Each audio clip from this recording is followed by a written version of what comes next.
Greetings, welcome to What Have I Done? Mr. Siva Subramanian, oh my goodness.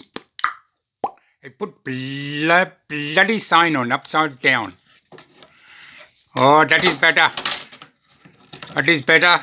He thought it was for Australian modelers.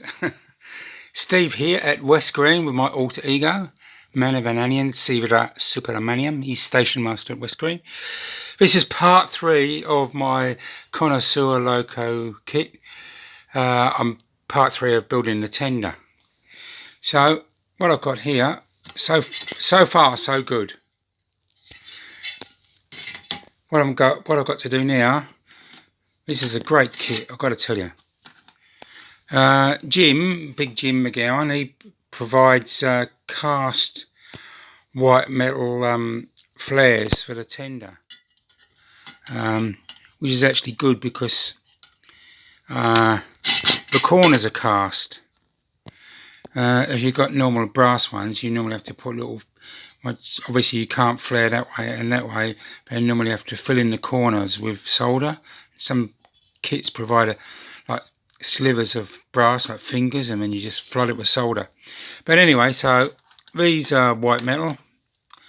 So, as some of you probably know, you can't solder white metal to brass with low melt 70 degrees solder unless you tin the brass so that the white metal solder thinks it's soldering to white metal. So the first thing I'm going to do is I've got to tin along the inside edge and just down the front a bit all the way round so that I can use low melt solder. I'm going to use Cars number 70 to solder to it.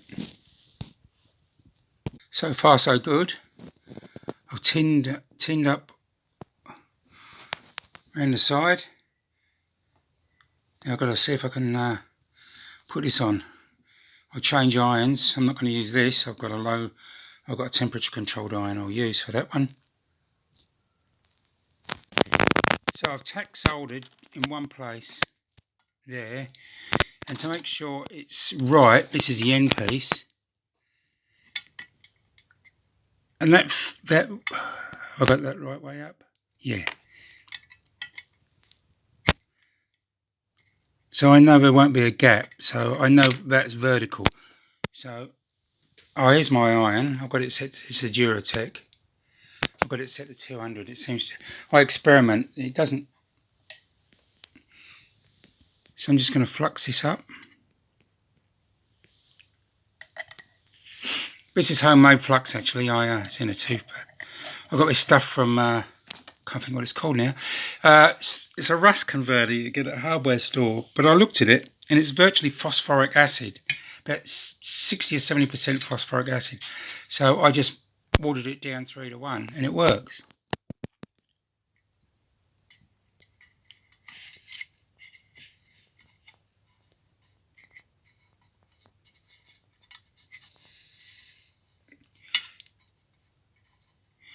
As you can see, it's melting. Bit hard to do it like this. Might need to up the temperature a bit. So far so good. I've got the 2 white metal flares on. Got to put the back one on. This is made a bit over long, so I've just got to trim down both ends, keep test fitting it until it fits in there. As you can see, that just fits in. I had to take about probably a mil off, so I took a bit off each end until it just fits in. So now I'm just going to put this in, flood both inside and outside with solder, and just file it down with a curved file. I've now made up a cold space partition. It's 2 parts. There's a beading on the top, so I just held that in place, fluxed it, put solder on the edge, loads of flux, let it, and I've filed it. The other thing you've got to do with this is you have to, it's made over wide I should say, so you've got to keep filing with a half round file, keep offering it up until it fits in between the flares. Right, the next part to fit is part 19, which is, it tells you down there what to fit. That's part 19. It's a firearm compartment. it folds up. There's one piece, but it folds up. There's a half edge line, and then there's two small pieces beading, which I've put on. I've already done this, so I've cleaned it all up. I put the beading on. I just held it in place,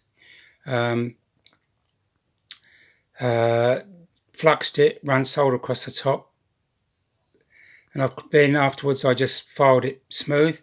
That fits. The other thing you've got to do is like this kind of bird's mouth, which fits in against the flare. That fits in there. You've got to solder it. You have to file that back a bit, just a bit, till you make it fit. It's obviously things like that can't be made perfect. There's always a bit of fitting to be done, but it was very easy to do. It took me a couple of minutes. So I'm just going to solder this in now. Blimey, I can't see a thing. What's going on? Ah, got it back to front. Better turn it around. Okay, you've got to have a laugh. Life is just too short.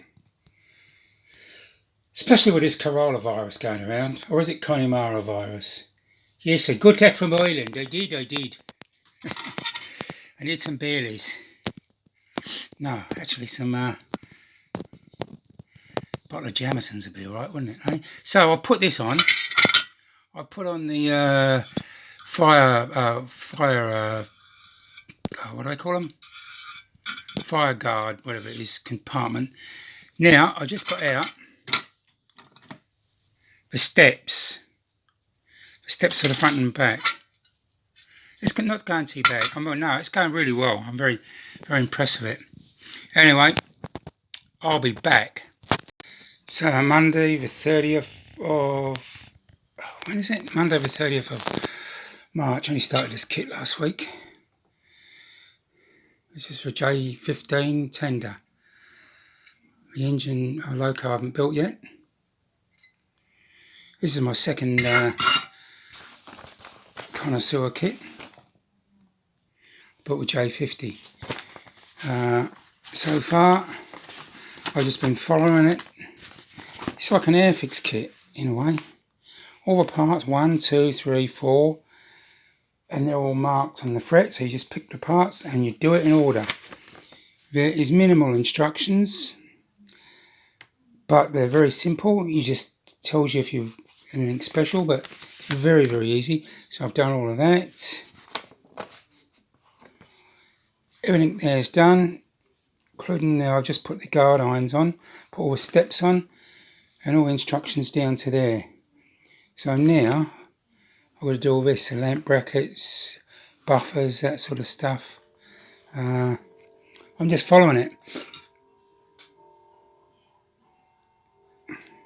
2 words about Connoisseur kits by Jim McGowan. Bloody brilliant. They are the best kits I've ever built. Yeah, so I'm very pleased. You can tell it's a good kit. It's one of those kits that when you pick it up, you just don't want to you don't want to put it down. You want to keep building and building and building. Whereas other stuff I've built, I think, God, I wish I'd never bought it. Put it in the cupboard for 10 years, and I've done that before. Anyway, that's where I'm up to. This is the end of whatever part it is. Part 3, yes. Is it part 3? Can't remember now.